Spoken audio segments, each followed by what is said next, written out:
start lecture 15 for this course, corrosion protection methods, and the topic for this particular lecture is basically the materials aspect for corrosion protection.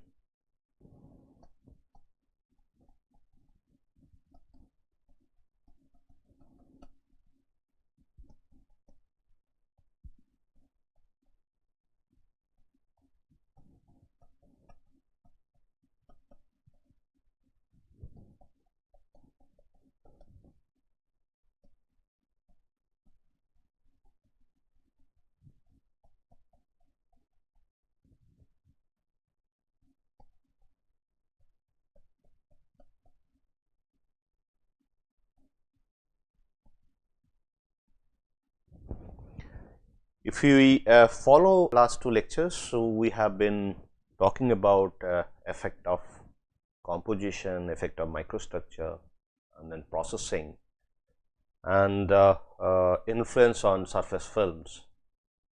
In the last lecture, we talked about effect of different alloying elements in 1304 stainless steel, where we have seen that effect of carbon is quite substantial as well as chromium, but at the same time we have seen that effect of manganese as well as nickel on the corrosion behavior of 304 stainless steel in nitric acid is not that substantial. Okay. So, and there the microstructure remains austenitic, so microstructure is fixed, but composition is changing. And now let us take some more examples on effect of composition. And interestingly, it's very difficult to distinguish composition and microstructure. At times we might see that when we change the composition, microstructure would also change.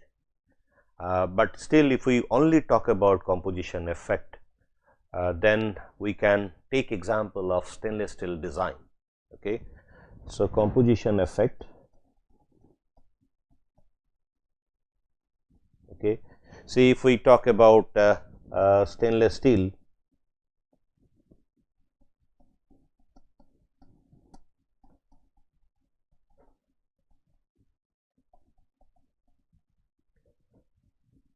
and simply the perspective is alloying perspective.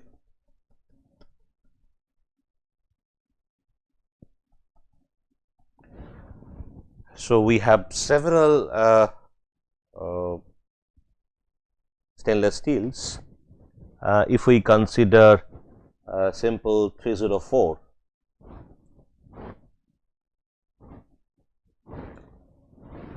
let us say we take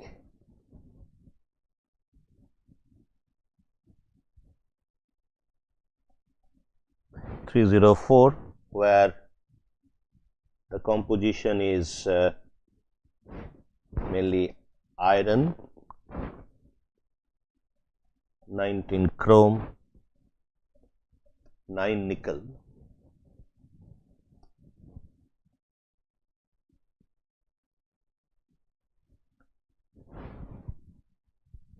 Now, if we add more chromium as well as nickel, then strength and corrosion resistance both improve. So, we are adding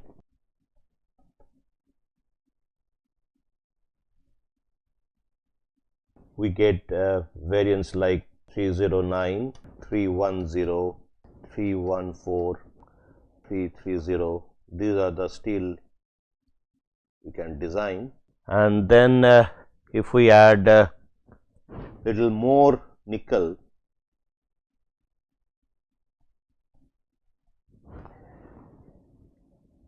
it actually goes for the improvement would be, this is improvement part if we talk about corrosion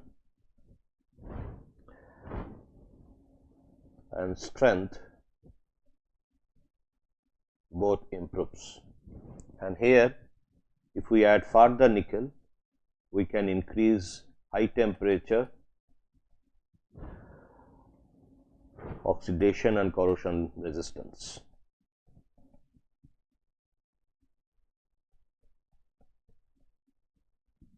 So I would say strength, corrosion resistance. So here it's better to put corrosion resistance part.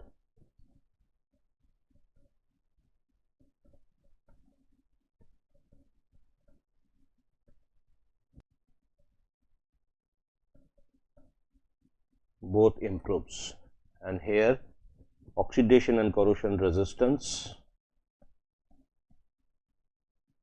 improves. So we get a variance like nickel chromium iron alloy.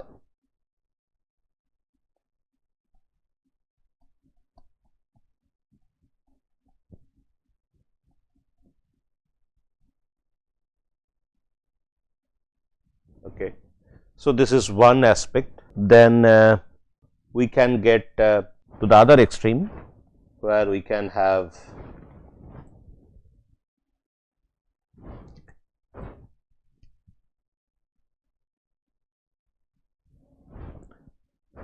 no nickel. Okay.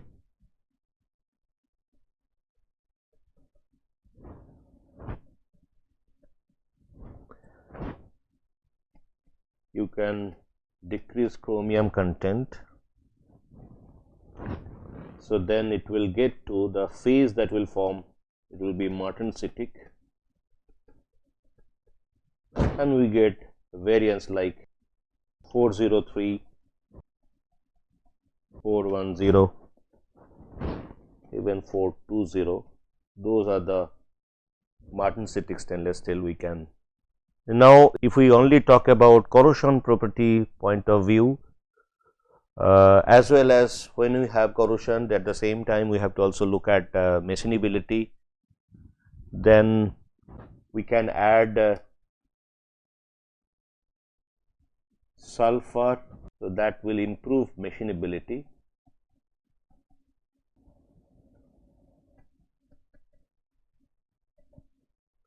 Machinability improves. We get variance like 303.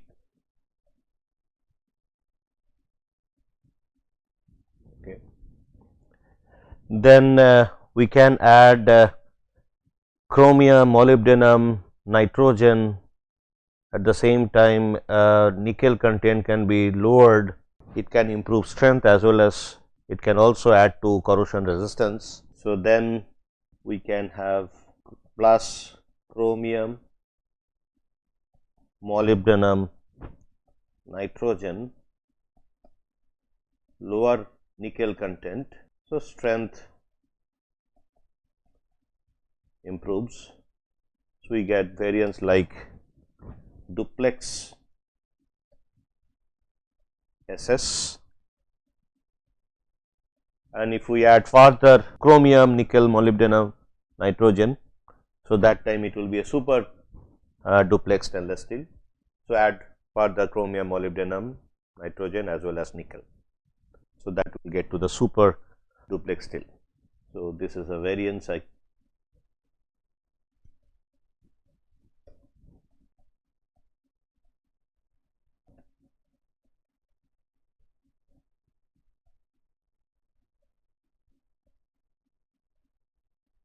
Now we can also have precipitation hardened stainless steel, where we can have strengthening due to precipitates, where copper, titanium, aluminum are added, but with a low nickel content. So we have a variance like plus copper, titanium, aluminum, at the same time lower nickel content, precipitation hardening.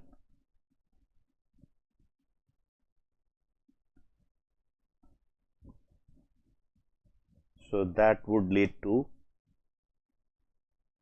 variance like precipitation hardened stainless steel.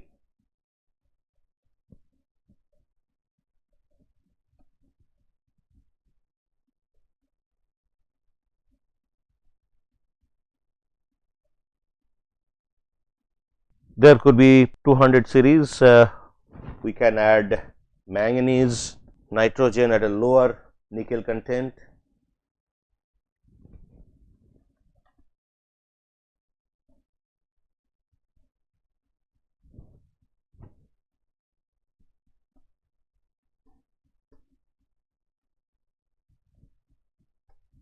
We get 201, 202, those stainless steel we can get.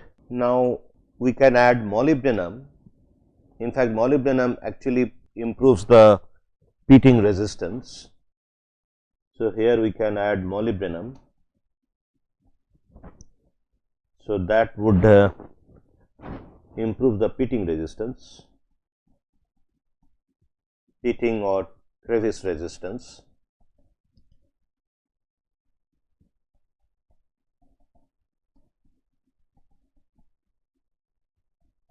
Improves. It would get me one popular alloy which is 316. So, if we add, and also 317, where more molybdenum,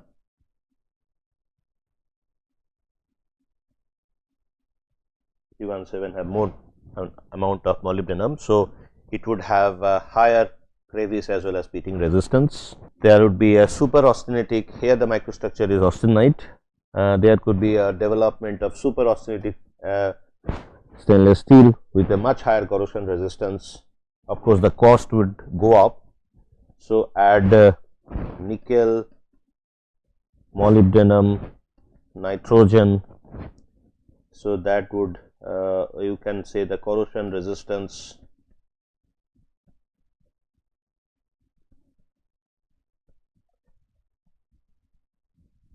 increase heavily, and that generates super austenitic stainless steel.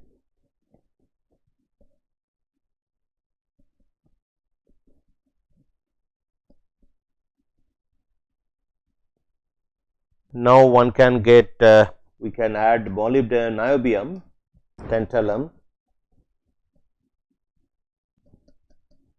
So, those are actually stabilizing elements.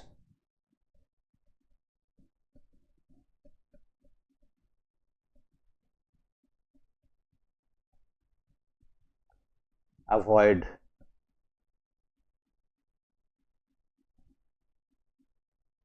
sensitization.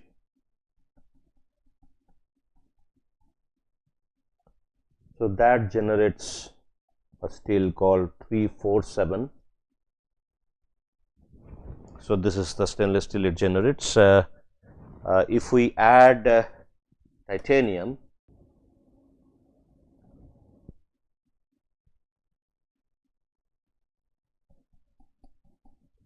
that also helps in stabilization and avoid sensitization, same function.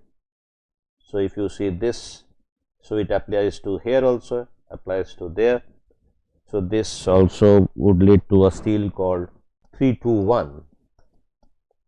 In fact, every time we have alloying addition, it also improves the strength, but here the alloying addition is so low that it actually serves different purpose. Okay. So, as we know stabilization, if we try to discuss this part, the stabilization part, if we have a chromium carbide precipitation along the grain boundary. So, let us say this is my steel and the chromium carbide precipitation happens along the grain boundary, which is simple 304 SS, and this happens if we have a faulty welding practice. Now, this actually combines processing plus microstructure. So, that combination actually lead to sensitization. So, here processing is nothing but welding. Okay. So, if we during welding, after welding, if we cool slowly between the temperature around 450 to 650 degrees Celsius, chromium carbide formation along the grain boundary is possible. So, faulty, we can say faulty practice, slow cooling in the temperature range 450 to 650 degrees Celsius. So, that time microstructure is modified as it is shown in the schematic, where we have austenite grain and the grain boundary. The chromium has to be in the solution for giving you a very good passivation as well as corrosion resistance. But once we have this faulty processing, we can get a zone of, we have a zone where this particular zone just surrounding the grain boundary where precipitates are formed, chromium carbide. So, these are chromium carbide precipitate, mainly Cr23 C6 kind of precipitate. So, that surrounding zone becomes precipitate free zone, as well as the chromium content can go down below even 2% or 3%. So, that particular condition, it will not give you the passivation, the passivation would be weak there, and all other places we have chromium level to be around 18 to 19%, which gives you good amount of a good degree of passivation, strong passivation. So, rest all the places are acting like cathode, and only those narrow passage close to the grain boundary zone where chromium has gone down below 3 to 2%. So, there it will be a narrow anode and a large cathode. So, the dissolution would happen along that zone. So, it will give you typical intergranular corrosion. So, these zones would give you intergranular corrosion.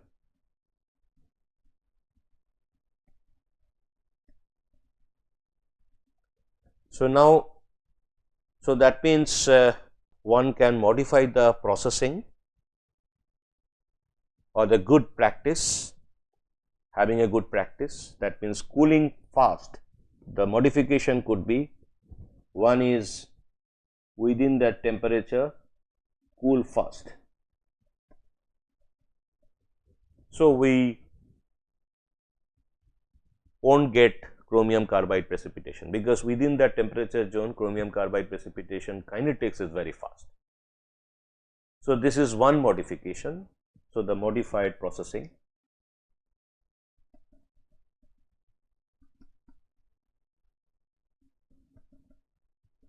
Fine.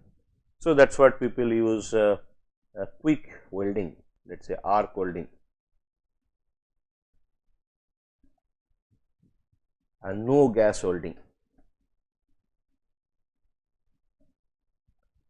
So, if we have gas welding, the large area of that particular block, which is large area of that particular two blocks which are being welded, will be heated up, and this kind of intergranular corrosion would happen just little away from the actual weld bed. If you want to understand this, please go back and then see the lecture on intergranular corrosion. So, we call it weld decay. So, this particular situation, when it happens, we call it weld decay. Okay. So, if we do not do gas welding, so the cooling around just away from the weld zone. So, this is my weld zone, let us say, and these are the two blocks. Actually, intergranular corrosion happens just away from that zone, where the cooling rate, when it cools down within this temperature zone 450 to 650, would be slower. Okay. The longer time will be spent in that temperature zone, 450 to 650, and chromium carbide precipitation would form. So, here chromium carbide precipitation happens, and that's the zone called well decay.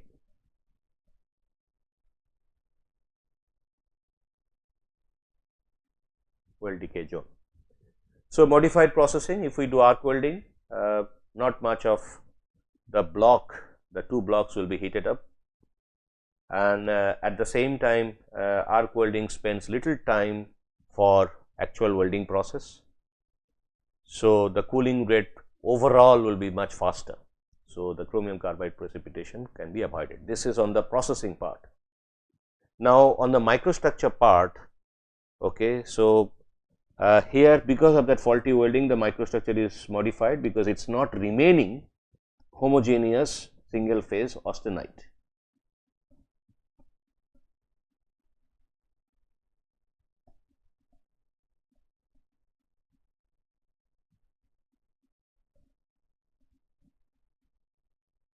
Single phase austenite. So, that is what the problem is happening.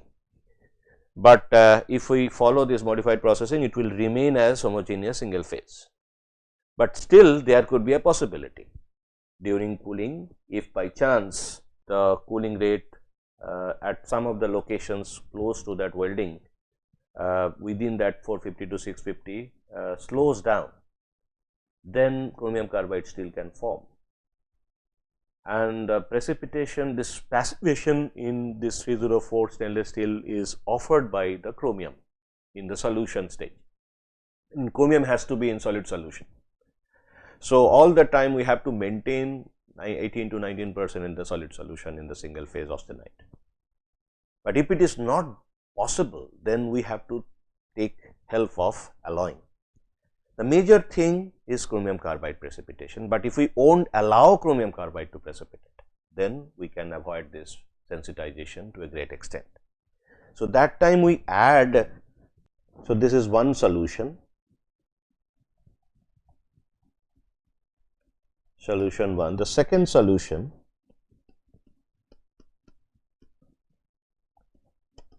add little bit of titanium, niobium or tantalum. So, these have very high affinity to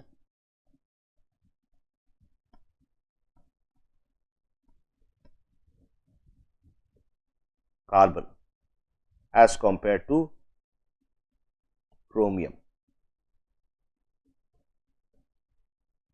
So, now even if there is a possibility of carbide formation, this carbon will be taken care by these elements and then form carbide. So, there is no possibility of chromium carbide formation because the carbon activity is so low for the chromium carbide formation. So, that way we stabilize the carbon, at the same time we are not allowing chromium carbide to form. So, this is called stabilization.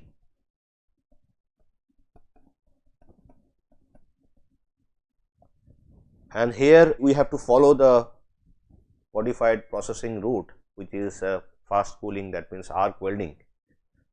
At the same time, even if it forms chromium carbide to form, that carbide will be titanium, niobium or tantalum carbide. So, that is what this stabilized steels can prevent pitting as well as intergranular failure, because chromium free zone is not possible there, and chromium always will remain in solution and give you very good passivation. Now, there are variants like if we can reduce carbon. Now, this is alloying. So, this is example of alloying. So, that means we are changing the composition. So, alloying can also get rid of this sensitization or intergranular corrosion in stainless steel. So, if we can reduce carbon, so third process, third solution could be again this is effect of composition, or we can say alloying. In fact, here we are going for low carbon content. So, generally this in this particular picture, this particular steel, if we consider this, the carbon content is basically around 0.08 to 0.09 weight percent. So, here all are weight percent.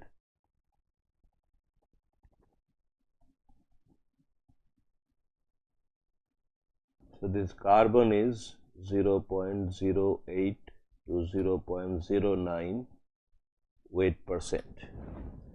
So, if we reduce this carbon content to the level of 0.02 to 0.03 weight percent. So, the possibility of chromium carbide again reduces, because to get to chromium carbide we need sufficient carbon in the solution. So, if it is not there, the sensitization can be avoided. But this is not stabilization. Stabilization is, this particular term is related to when we add this.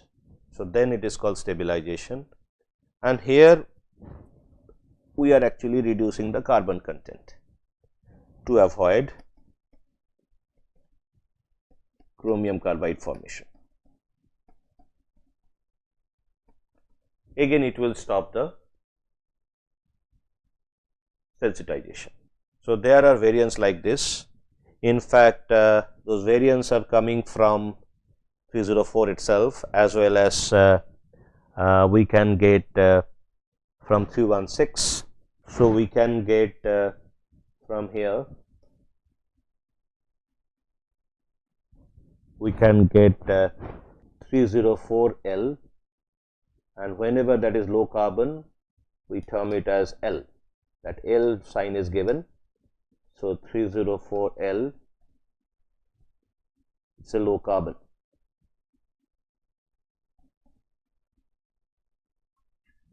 Okay. Now, then we can also get from here low carbon, we get variants like 316L, 317L. So, those variants are possible. Now, we have seen martensitic, we have seen duplex. So, the ferritic stainless steel is coming here, no nickel, the structure would be ferritic, because in stainless steel nickel actually gives you the austenitic structure, that is an austenite stabilizer. So, if we have no nickel, it will turn into ferrite. So, those variants are 409, 430. So, these are the variants, and then if we further add to have extra bit of corrosion as well as pitting and crevice resistance. So, add chromium and molybdenum, more corrosion resistance,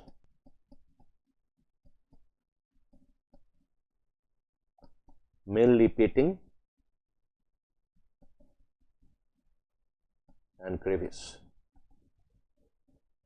So, that particular resistance improves.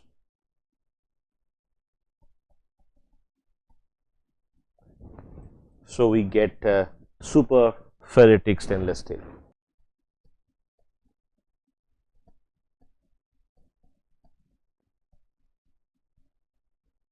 So, this is another variance we get. Now, if we look at this particular picture, it is very evident that we have to take care of, in addition to corrosion resistance, we have to also take care of machinability, strength. So, that is what those alloying additions are done, and the philosophy behind different alloying additions, for example, niobium, tantalum, titanium, those are basically stabilizing element, low carbon level. So, this particular part, if we take care of this particular part, so from this to this level, we are actually reducing the carbon as well as adding titanium, tantalum or niobium to avoid chromium carbide formation, and those are actually improve the sensitization resistance. So, we can say this particular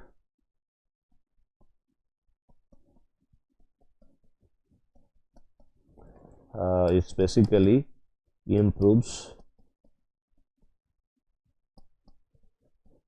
sensitization resistance.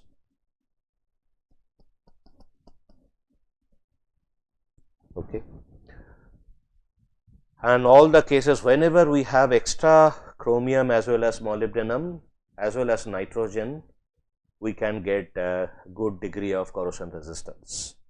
Now, if we look at the nitrogen effect, in the last lecture we have talked about, adding little bit of extra nitrogen actually improves the corrosion resistance also. And most of the cases we are talking about the effect of these alloying elements on the either modification of microstructure or basically the stabilization one particular phase or even dual phase. And the third one is we are actually every time maintaining the passive layer to be strong. Okay. So, to give you a very good corrosion resistance. So, we will talk a few more aspects on the effect of composition towards the corrosion protection in our next lecture. So, till then, thank you.